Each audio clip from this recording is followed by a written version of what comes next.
Aduna kini 3,400 respondents sa tibok nasod ug gi-release ni adtong Martes.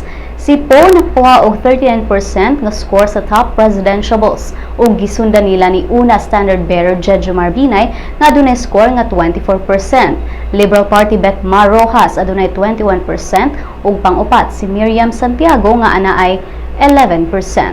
Alang sa Vice President, nag-una ang pares ni Poe nga si Cheese Escudero sa 43% nga score.